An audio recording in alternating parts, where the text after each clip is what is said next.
Always one of my favorite guests, although it's been 2 years since he's been on, which is just unforgivable. He is the original tribal chief, Roman Reigns. Roman, how are you?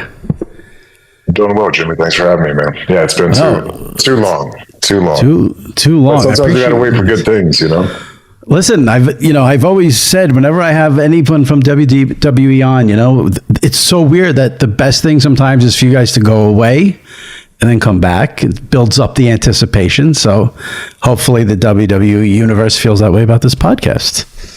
Oh, they say the heart grows fonder, right, with the absence. Yes. So sometimes we gotta take a little break. I was going to go backwards and start with WrestleMania, but since you said that, let me start with this because I was going to ask it anyway. What is that moment like for you when you return at SummerSlam and you come out? Is that moment even describable? The crowd just is going completely bonkers. No, it's not. I guess it's more of a relief than anything because I think everybody goes through the whole, are they going to care? And I can say I was very blessed being that our storyline was, continued and we have such strong characters that we're keeping everything relevant. So there was a build up for me and, lo and behold, I became a babyface without doing anything, and not even being on screen. So I think that's just a testament to, I guess, all the hard work and the collaboration and the storytelling and just, all the equity we put into this thing. So for that to, be able to happen, to disappear and then come back and then bam, it's on like that. That was. I should have mentioned at the top, we've got the Survivor Series this Saturday. I think that's probably my second favorite pay-per-view after WrestleMania, just from an old school perspective. I used to love those matches with, it was like 5-on-5, and we've got it on Saturday. Of course, it's on Peacock, on the WWE Network on Peacock. The family is feuding. We've got the Bloodline versus the new Bloodline. So, what are you looking? Give me a little something on that match. It's first match back for you. Not first match back, but with your family. The family is just reunited, you and your cousins, and now we have CM Punk in the mix, which we'll get into. But I would imagine this is you're looking forward to this one a lot on Saturday with the Survivor Series. Yeah, I mean, there's a lot of different variables and dynamics at play here.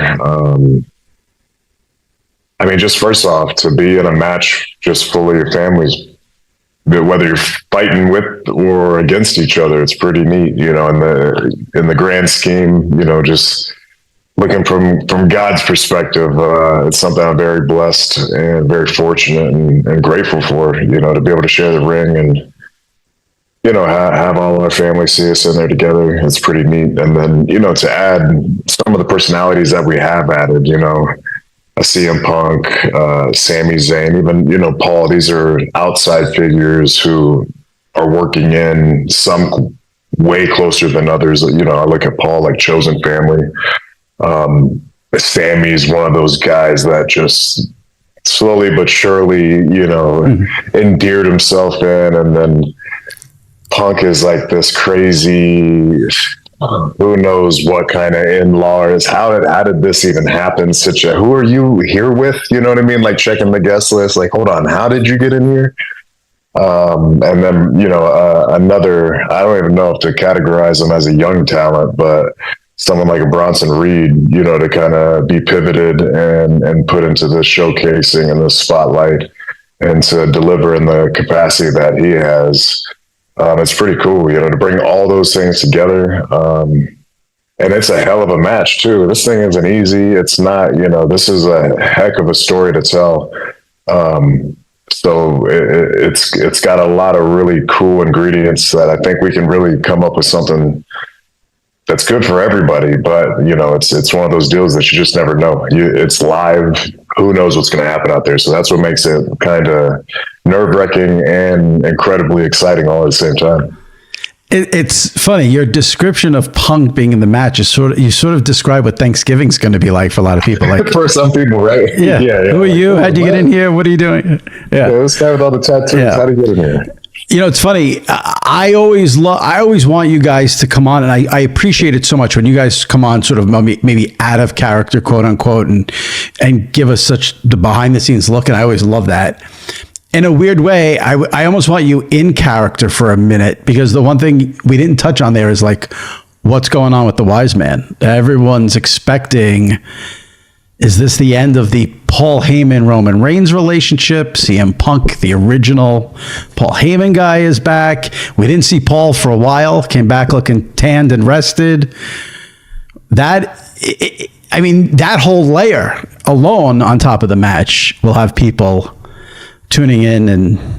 Well, yeah, I just gave you, I can speak from a broad perspective, but yes, now you're talking about the right now. I was just kind of putting it all into this 4-year, even just narrowing it down to just the past 2 years. But yeah, you're speaking specifically about right now.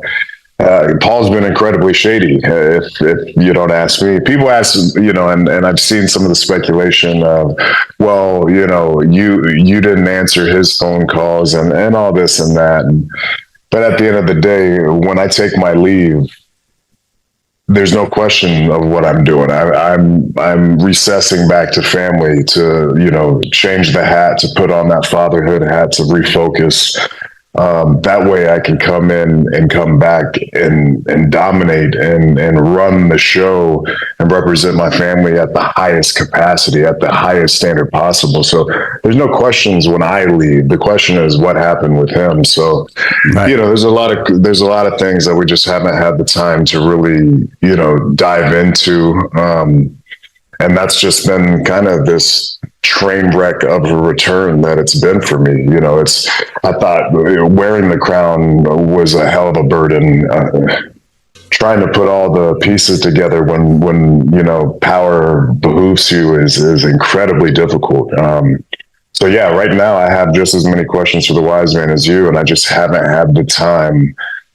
Just due to our busy schedules, moving in and out. I don't stay in the towns. I jet in and out that day and that night, so he doesn't get much of my time when he does. But there, like you said, there's a lot of questions that need to be answered for sure. Just so rude. He wouldn't text you his number. So rude. And that's the thing. I'm not a technology guy. It took you 2 years to get me on this phone. You know what I'm saying? I remember the first interview we did. You didn't have Twitter. You didn't have Instagram. You told me you would never be on it and all that. So, none of that crap. None of it. I don't want it. Someone tried to get me on WhatsApp the other day. I think it might have been Paul, or I don't even know who it was, but maybe that's what it was. Is I just refused. I don't want more apps. I don't want more connectivity. I don't need it. We're connected enough in this world. And I've drawn a line of how much I'm willing to do that. I still like a bit of the old school. I still like being a traditional man. All right. So I got to inquire though. What social media app do you use the most? Like, do you scroll through Instagram Reels? Are you a TikTok scroller, or you don't do any of it? No, I like to, if I'm actually going to just look to be entertained or look, X would probably be the spot to just, seeing, I guess it's more of a discussion based, app. I'm not really into Instagram. I don't really care to just look at people's photos or people lying about what they're doing, or, setting up this great moment of what you're about to eat. I don't care about that stuff. Yeah. But YouTube is probably what I enjoy the most, which is, I don't really look at that as like social media. I agree. I guess. It can be anything you want it really, but I try to use it more as an educational tool. Gotcha. All right. I want to circle back because, like I said, it's been 2 years since you've been on, and you had an unbelievably epic WrestleMania. So I want to talk about that for a few minutes, if you don't mind, and then we'll come back to now. So obviously you have this historic run as WWE champion. I think it was 1,300 plus days, carried the company for a few years. WrestleMania comes, you drop the belt to Cody Rhodes. Are you still able to enjoy the epicness of what that was, because it was a perfect WrestleMania main event with, we saw Cena, we saw The Undertaker, Seth Rollins came in, The Rock, obviously, how could I forget that? And I had Cody on this podcast like the week after and asked him the same question, but he's obviously coming at it from a completely different perspective. You dropped the belt, the title, I don't know, I know there's words you're not supposed to use or whatever, those days are over, I think, but can you still enjoy it being on that end of it and appreciate what you put on for the fans? I think, that's the easy part, is appreciating, because we were able to just chapter it off.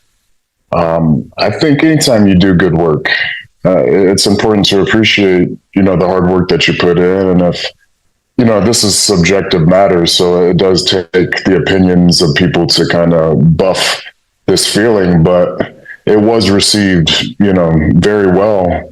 And I guess the objective part is the business behind it. So I think, yes, it was easy to be able to celebrate that, enjoy it, even to this day, to be able to look at it fondly and think like, yeah, man, that was awesome. But the burden is, how do we do it again? How do we complement it and just continue? Like, how do you make the sequel better, or the trilogy? But how do you continue to do it? Because I'm not ready to stop at this point. And people laughed at us a while back when it may have been me or Paul. I'm not sure who said it, but the old baseball innings thing. Third inning, yeah. There was maybe a year ago or so, I was like, we're stretching it, but we're not at this point. I see it's a whole new vision. I forget where I was driving today, but just kind of visualizing what could be in the next 2 years, what could be in the next 3 years, blocking these things off just a year chunk at a time. And honestly, it wouldn't be possible if we weren't where we are now. The creative freedom, the collaboration that we have, our leadership, being Triple H, Paul Levesque, Nick Khan, the way he runs it up from the business side, but also, having that trust in not only Triple H, but the rest of us. Because it just trickles down, to be able to have that trust in us, to be able to perform and go out there and do it like we do it. And yeah, so I think it's important to be able to appreciate what you've done, because what's the point of doing it if you don't, especially if it was good. I asked Cody this question too. I mean, you or him are in it. You are in it. This is your job. This is what you're doing. But you have these spectacular moments where John Cena's music hits and The Rock is coming in, and then The Undertaker, the surprise of all surprises. Even in it, do you have a moment where you say in your head, it's pretty freaking cool? Oh yeah. I mean, you're there, you're in it. Yeah. At this point, this is the beauty of the double down. And, and I don't like to get too much into the structure of the terminologies and stuff, but when you're that deep and you're taking, their best shots, and you're trying to gather yourself, and you're having a Hall of Fame, list being called out essentially. We had the best seats in the house. We're right in the eye of the storm, right in the middle of that hurricane, and I could hear those reactions better than anybody, which is great. And it's hard because the stadium, it's open. Luckily, it warmed up the second night. It was cold as balls that first night. Right.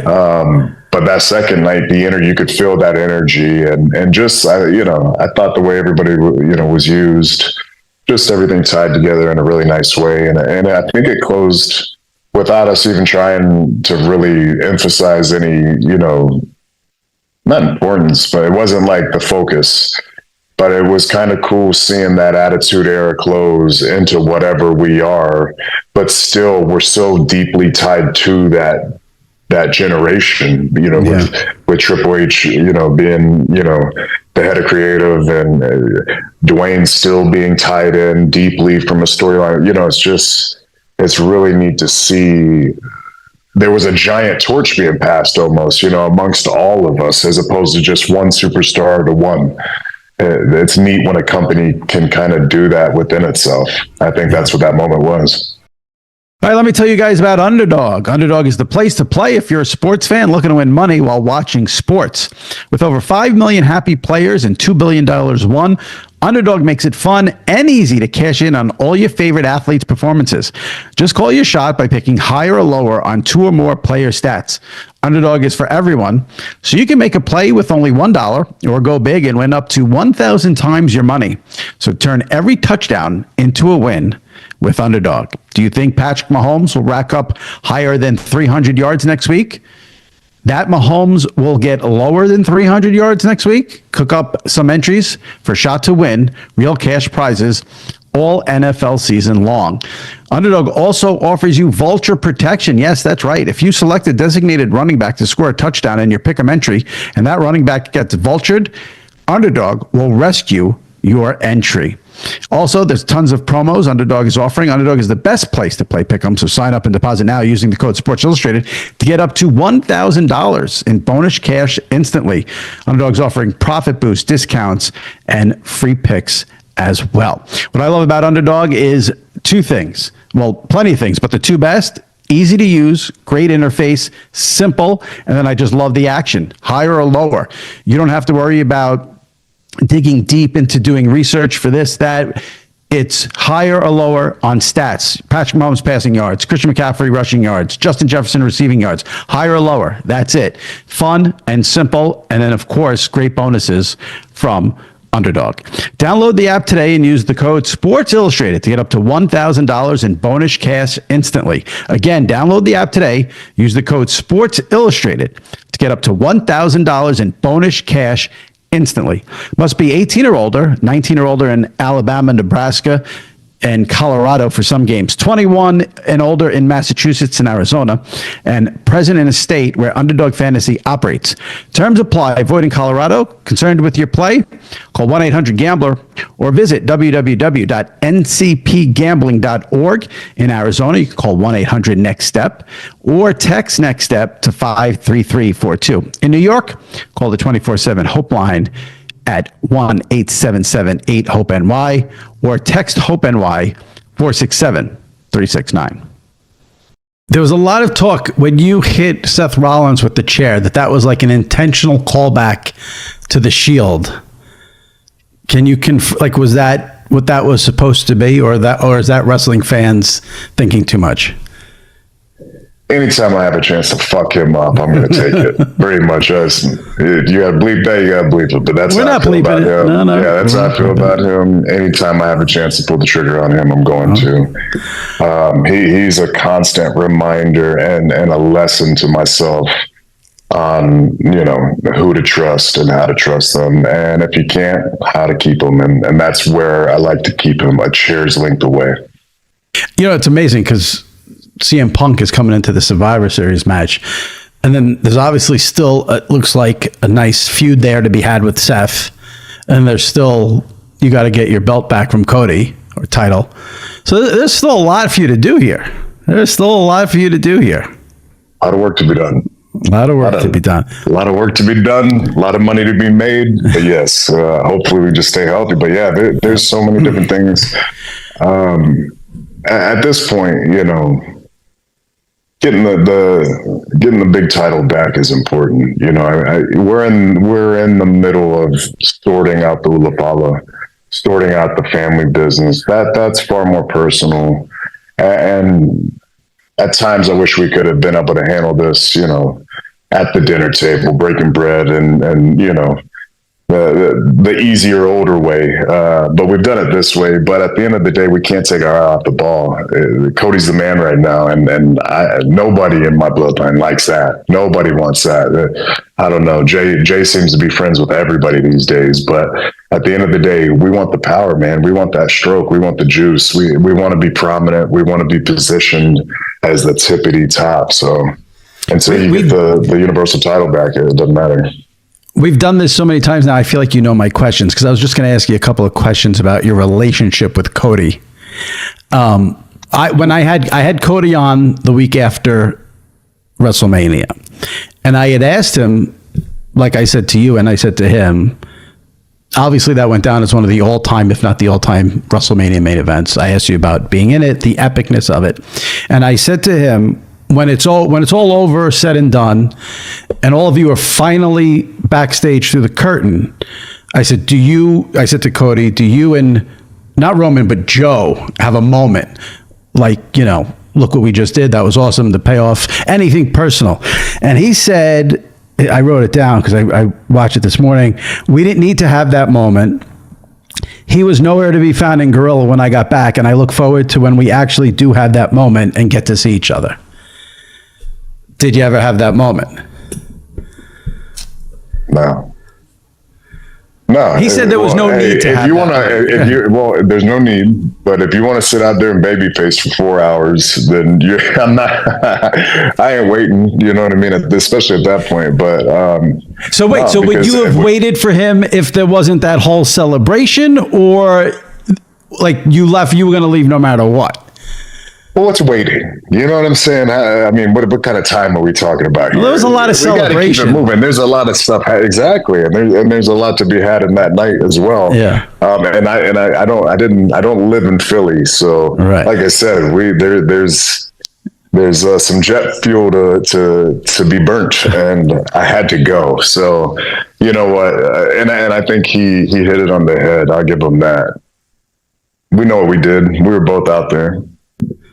So is it you can thank each other and all that old stuff, but we put our bodies on the line together. And I think that's thanks enough. Yeah. There's like a famous story of Rock and Austin at one of the Manias when The Rock beats him and he says thank you to him. That's why I was wondering if there was something like that. So wait, are you done with the bus? Are you like flying only now? We still have, there's no more bus? We got to have the bus. Oh, you have the bus. So the bus and the plane. Oh my God. Plane to the bus. Yes. It's a lot of expenses. The bus is like the house. That's like having like a little apartment. You need your own space. You know what I mean? Is there a competition among the wrestlers about who has the nicest bus? Not if you have the nicest bus. So you have the nicest bus. All right. I don't know. Honestly, I've never been on anyone else's bus recently. Years ago, I've been on John's and saw Punk's way back in the day. But I don't think I've been on anybody's bus since then. But I'm sure everybody's, they're tour buses for crying out loud. And, they're all pretty nice. Yeah. You know what I mean? Right. They could have worked that into a storyline when Cody's bus went on fire the night before your main event there. And, could have had another. Oh yeah, that did happen. That did happen. Yeah. Yeah. It's funny. I talked about, we've been doing this a while. I looked it up. We did, our first interview was in 2017, and that was where I embarrassed myself and asked you how it felt to be a 42-year-old wrestler when you were a 32-year-old wrestler. But now you are 39. I'm almost there, and you've talked about a lot to do, but everyone knows you're also on a lighter schedule. So is it just keep giving me a little bit of a lighter schedule, and I'm going to be here for a long time? Is it my body's getting? I think Seth recently said he doesn't know how much longer he could do this. So I'm just curious about you and your future in this business as one of the top guys, because it's hard to leave when you're as hot as you are, on top where you are, but I know you have a lot of little kids at home, so what's the thought process there? Well, I guess it depends on what day you ask me and how I'm feeling that day, because it's a real answer right there. Yeah. The body, sometimes the body feels like a train wreck, and I can vividly picture Sheamus hitting me with a chair somewhere over in Europe, you know what I mean? And I've done that dance with a lot of the guys all over the world, year over year. So sometimes, no matter what you do, you just wake up and you're sore and your body hurts. So sometimes on those days, I tell you, man, what's going on here?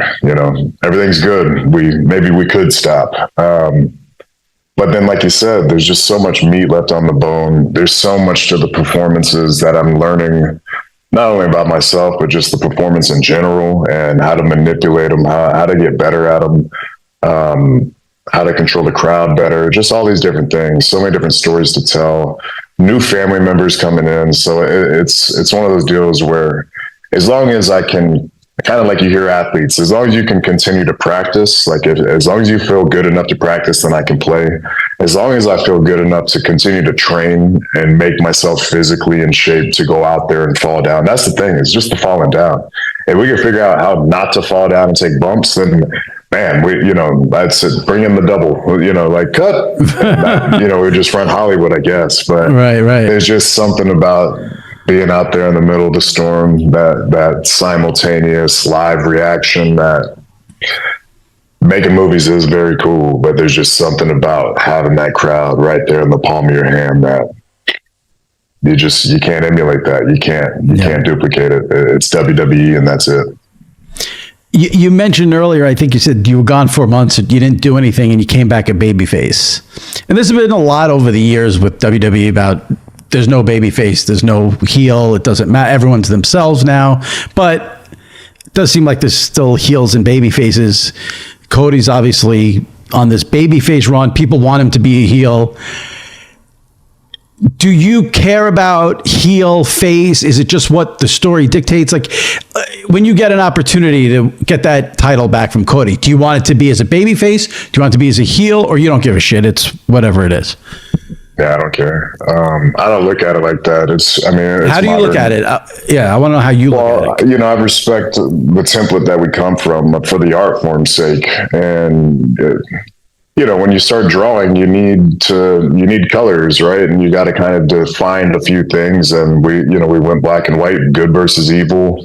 And that gives you your starting point. But once you've seen a few generations of different types of storytelling and, seeing a very similar story told over and over, and the audience changes and what they're exposed to and all that jazz. But to me, I think it's important to just keep the continuity and be the character.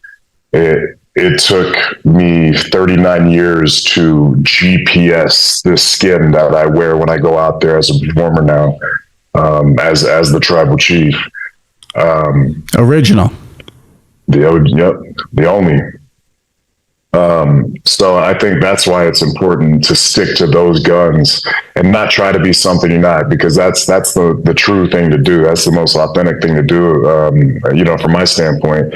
And yes, you hear the crowd, you take in account what they're doing. And that's why I referred to it as a babyface reaction, you know what I mean? But if I want to turn them on the dime, I can do it. If I want to, right. And it doesn't have to be something dastardly, or it can be just the way I'm carrying myself maybe a little bit. I don't know. But those are the things I would much rather just stick to my guns of what I've been doing and stick to the character. I'm going to make a statement as a wrestling fan, and if you think it's ridiculous, just tell me I'm an idiot. I won't be offended. It seems like it's a lot easier to be a heel than a babyface from this perspective. I feel like if you're a good heel, and you've proven this, you don't have to talk that much. A couple of words, you get the crowd incensed. When you're a babyface, you have to constantly be talking, it seems like, and it would get annoying. I think that's just, I think from many different standpoints, even just from a basic, the mechanics of a match, you know what I mean? The way that looks like being a heel is easier. It's a little more, less awkward. Trying to be a good guy is not easy. Trying to be a cool good guy it's not easy. Trying to be extremely relatable to where it doesn't affect people negatively, to where you're like, oh, he's trying way too hard. That type of thing is not easy at all, especially when they're running you out there in underwear. You know what I mean? But yeah, I would say, I think it just comes with, Cena was a white meat baby face who talked quite a bit, and he was around for 10 years.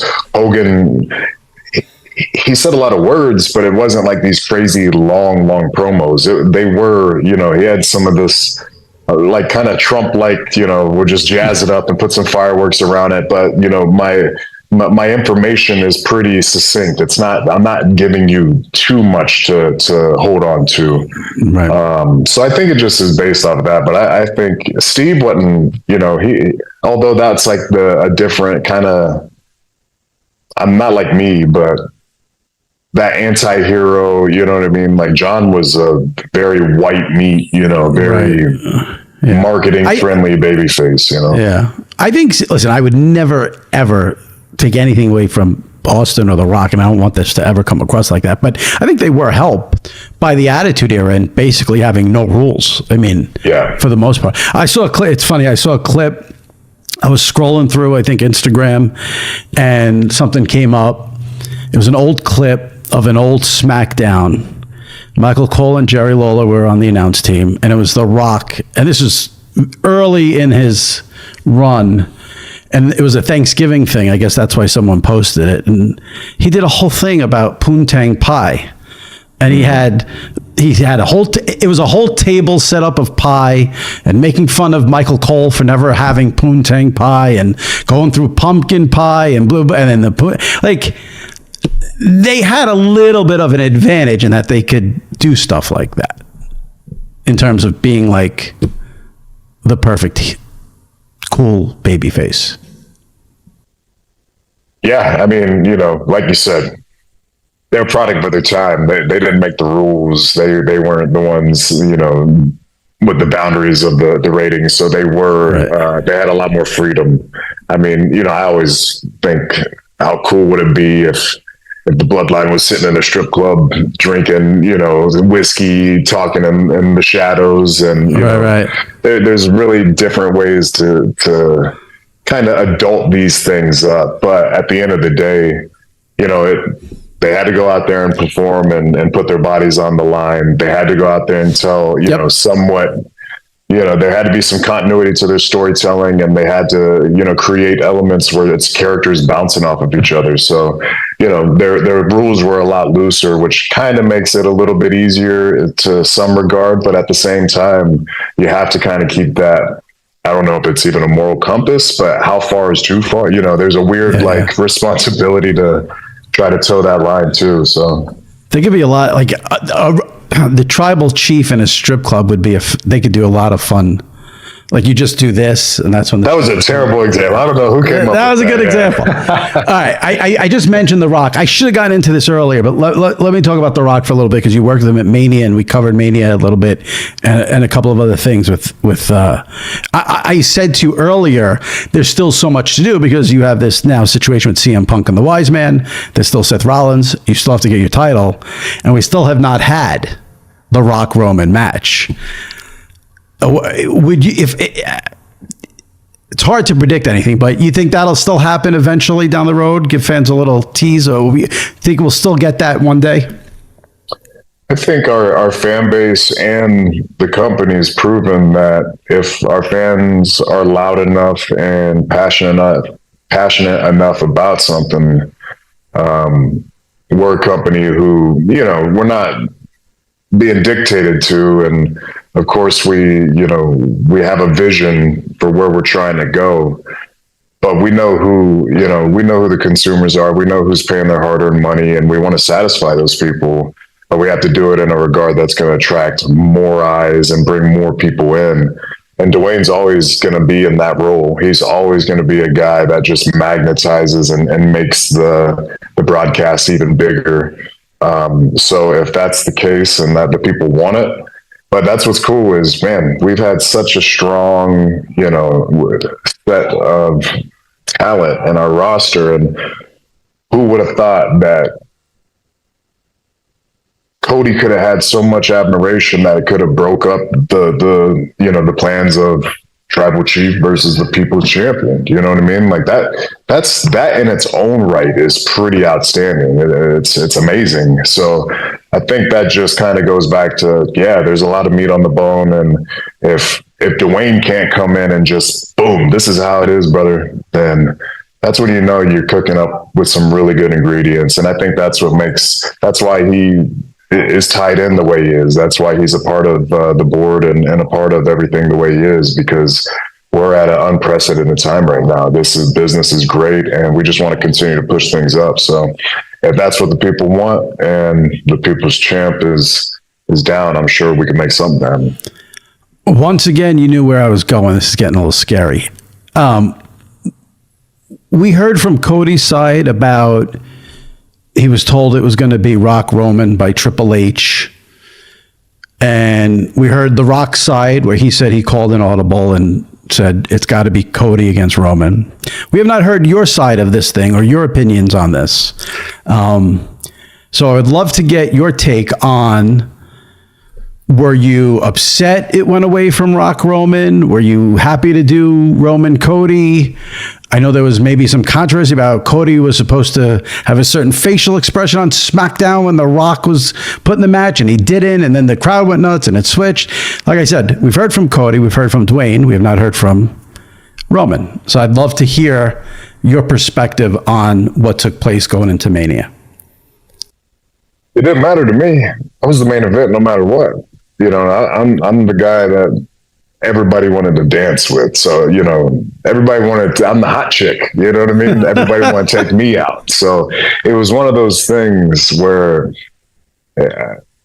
we just need to get there and defend this thing. It doesn't matter who it is. They're trying to stop history from happening. They're trying to, you know, take us off of the pinnacle right now. So it was the same task at hand for me.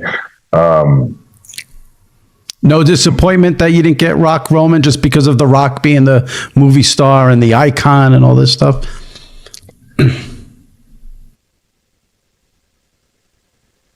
I never really looked at it like that. It was almost more so of like this kind of the same sentiment when I got all deep on you and you said get back into tribal chief character. That situation where, you know, when you zoom out and you see like all these family members together, when you're able to do that with someone, you know, from your family, when you're able to do that with people from your bloodline, there's just something about that I don't know, maybe you can ask the Kelsey brothers or even the Harbaughs. Like, it's just this weird, you know, it's just sharing such a crazy, huge main event level moment with so many eyes on it. The whole world is watching, you know, especially with the way we have it now. But I wasn't even looking at them like, oh, this is, you know, DJ. It was just. It's just me and another family member, you know what I mean? Like, right. and I mean that with the utmost love and respect. And it's really hard to even put in words how that could make a man feel, you know what I mean? And just how proud I am of being able to attempt to articulate this. We're very fortunate to be a part of this. I mean, when you just look at it on paper, I mean, it really is insane that it was supposed to be Rock Roman, and then they change it.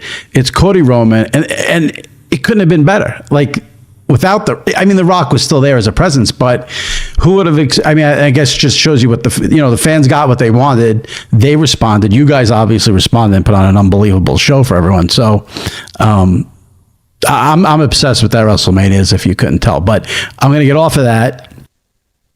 I want to talk about Netflix for a minute, and then just a couple of football, because I know you're a football fan, and I'll get you out of here.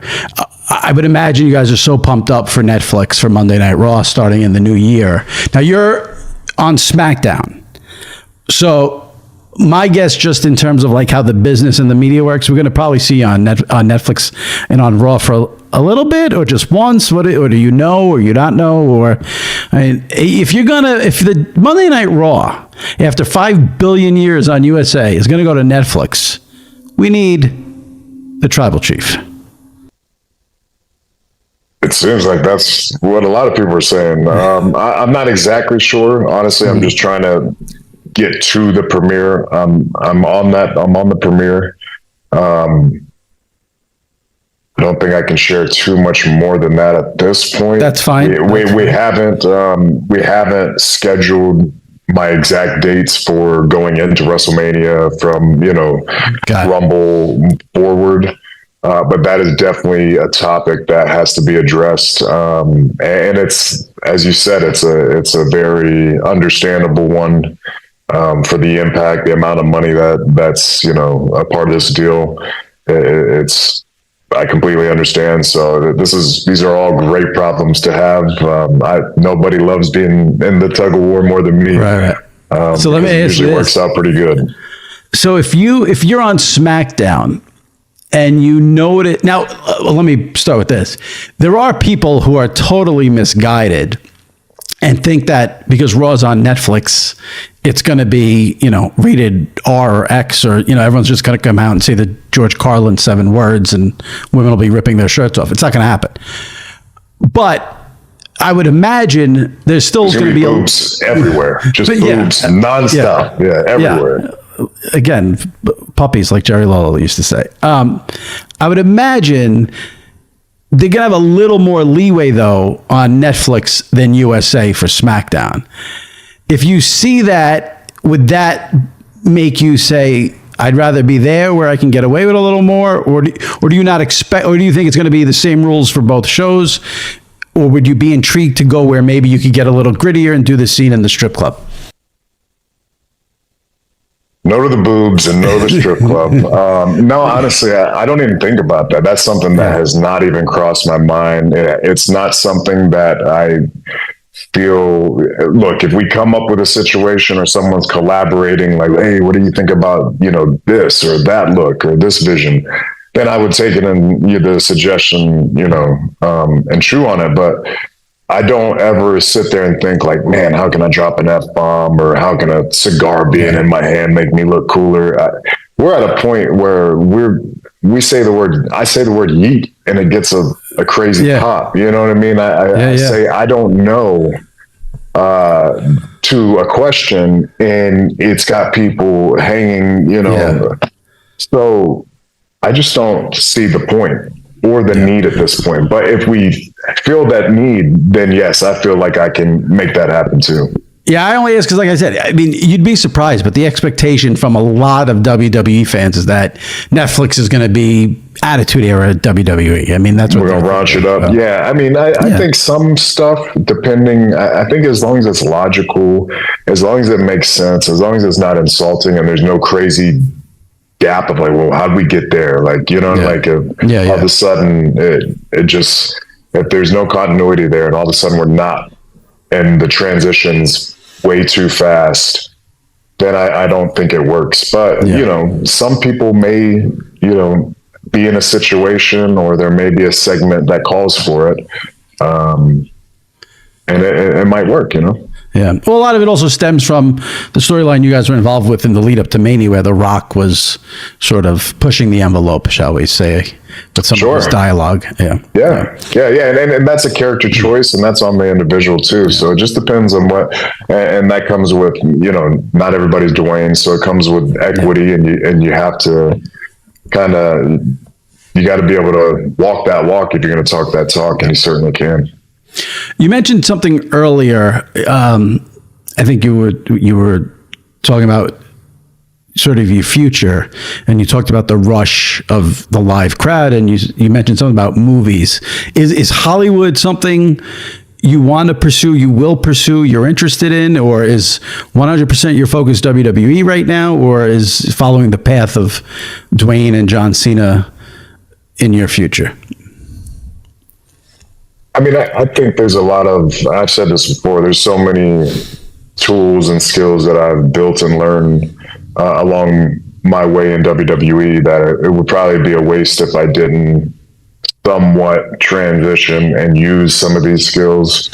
I don't know if I would want to go to the full extent of Dwayne or even John. Dave is very busy as well. He seems to have a little more balance in the way he conducts his schedule, maybe. But you can tell he wants that. He wants to be that guy too. I want to make good. If I'm going to make movies, I want to make really good movies, and I want to be a part of really good stories. I want to work with a really good crew, people, directors and production teams who know what they're doing, people I can learn from. I want to work with other experienced actors. I don't have an ego, so one of my things is I want to be able to work with people who know what they're doing and bring something great to the table as well that I can, take with me, steal a couple pages from their playbook, and we can all make some great money together. But I don't feel the need to oversaturate that or do too much in that space because I'm almost 42 now, Jimmy. And, 39. I got it right now. 39. But who knows? My kids are young, so there's probably going to be a patch of time where I'm going to want to just kind of, where'd he go? But I plan on taking care of myself, so I'll probably be able to come back and kick somebody's ass no matter what, and at least play that role anyways. Right. Look at, and then have somebody fall down for me. But yeah, good projects. I definitely would love to be a part of those. Got it. All right. You said you take care of yourself. Will you treat yourself and pig out on Thanksgiving, or you take it easy? I want the Roman Reigns Thanksgiving. Watch football. What are we doing on Thursday? Well, yeah, everything's kind of planned around that meal or that couple meals throughout that day. But yeah, we stay on a strict plan up until that and just set it up and manipulate all the macros to where we need that meal. We need that meal to be big. That way we can eat that big meal. So then, even on Thanksgiving, you're watching everything you put in your body, even on Thanksgiving. Well, no, I mean, I'll probably get a couple good, clean meals, regular meal prepped meals that I eat normally while we're catering, I think. So once that food comes, then I'll have a couple of those meals. So it'll be probably the same amount of meals that I would normally eat, but just new foods that I don't normally eat added into it. So I'll enjoy that, and then it's back to business. We got to travel Friday, so it's probably like a carbless Friday when you travel, and then we'll eat some more carbs when we get there, and then it's game day Saturday. So that's kind of it. I noticed Georgia Tech is playing on Friday. Will you and Cody, I don't know what, I tried to get into your relationship, but do you have the relationship where you'll talk a little shit to each other, maybe some text messages, or, he's a big Georgia guy, you're Georgia Tech. You had that famous movie scene, like, I don't want to call it a vignette, that sort of cheapens it, but what would you have called that? A confrontation on the Georgia Tech field that got a lot of positive response. So what do you think about Georgia Tech on Friday? Well, I like where we're at. It's been not an up and down season, a pretty good season. I think Brett Key has got the team where we need him. I think he's a great leader, and I think the culture is headed in the right direction, putting the game before the fame. I don't mind social media and utilizing all the tools to help the marketing of these kids, but we got to remember, winning football games is the best pub you can put out there for yourselves. They got a winning record this year, so that's good. So I love where we're at, and it's like I'm not gonna sit here and act like we don't get beat by them a lot. We do. I never beat Georgia, but I'll say this. Cody's not a Georgia fan. He's like a lot of these Georgia people. Cody is one of those guys who went to Walmart and bought a Georgia Bulldog shirt. Oh, wow. That's it. He didn't go to the school.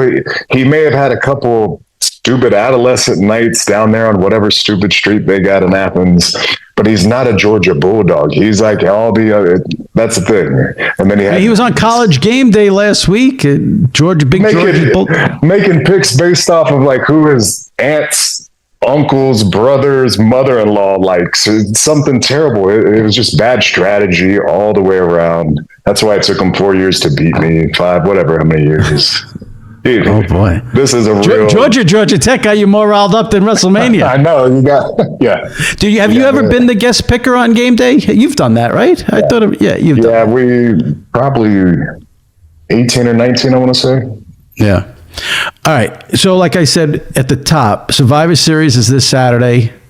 Bloodline versus Bloodline. Now CM Punk's in the mix. Who knows what's going on with the wise man, Paul Heyman, not returning any phone calls. You should have DM'd him maybe on Twitter, but you don't use social media. It's a big mess. Hopefully we get some answers.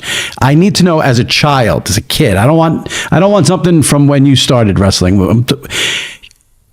Favorite Survivor Series moment, because it is one of the iconic pay-per-views, or one that listen, we're at the point now where any wrestling fan, you say Survivor Series, they think of the Montreal screw job, but I'm even talking before that. If you got something, just curious. I'm not a historian, and that's I feel like my career now has been so long, and I've been involved in so. I mean, I debuted at Survivor Series, so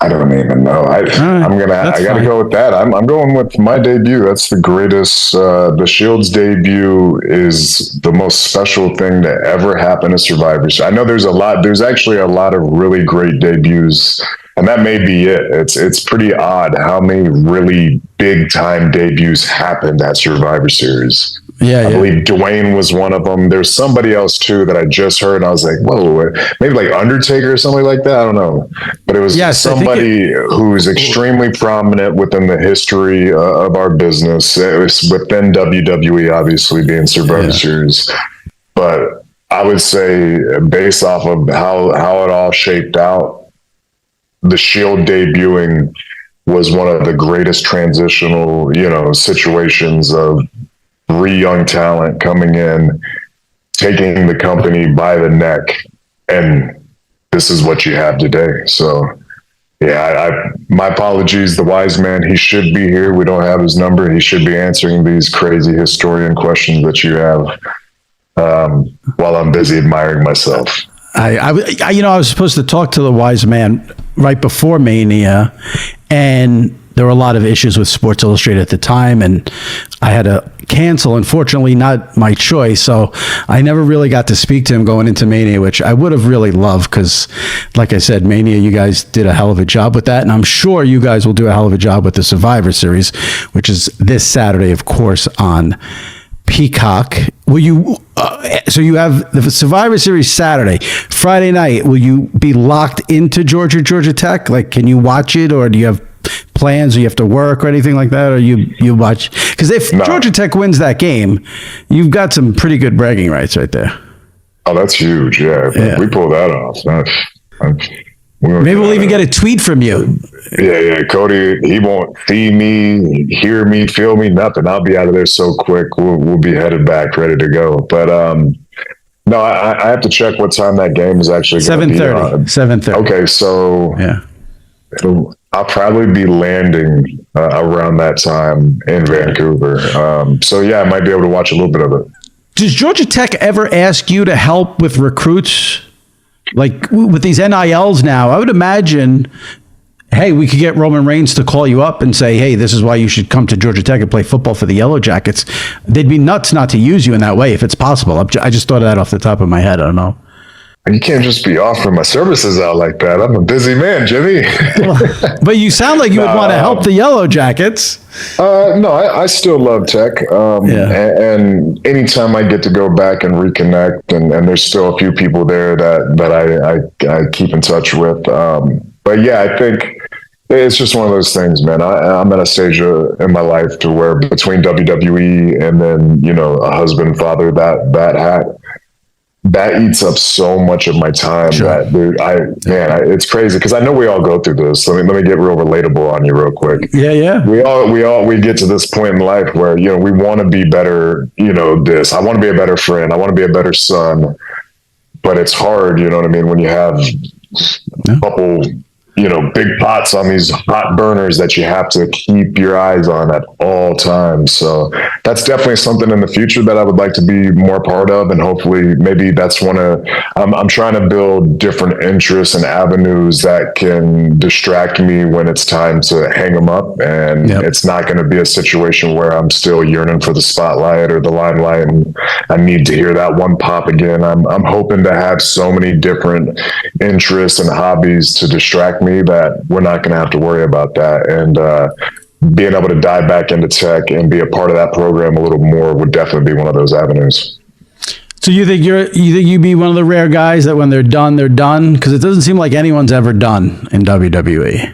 Well, it's hard to tell, man, because it's different. And content's just people would probably pay a lot of money just to hear me and Paul talk about wrestling or watch it live and talk about wrestling. So, and just give our take or how we think or just watch it as fans too. So I don't want to say, no, I'm going to be done because, man, if you can sit on your phone and make, a bunch of money just watching something, why not do it? Look at the Peyton or the Mannings, you know what I mean? Yep. So But yeah, I want to be able, if it does come down to it and you're like, man, where did Roman go? Just assume he's catching a fish right now. That's what he's doing. He's on a boat. All right. So we've got Survivor Series on Saturday, and you'll be on the first Netflix show. Saturday night's main event. You'll be there.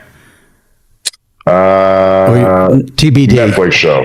Netflix show, I believe. TBD on main event. I'm not sure about that one. We got to get you there. It's 10 minutes from my house. We got to get you there. 2 years from now, I'll be there for you. That's our intervals. Yes. Right there. Yes. No. We got to do it. Is this your first interview since coming back? Podcasts? I think so. I haven't done too many of these. I appreciate it. My pleasure. Good to talk to you again, man. Thanks, Roman. Appreciate it. Have a great Thanksgiving. Thanks, man. I appreciate it. You too.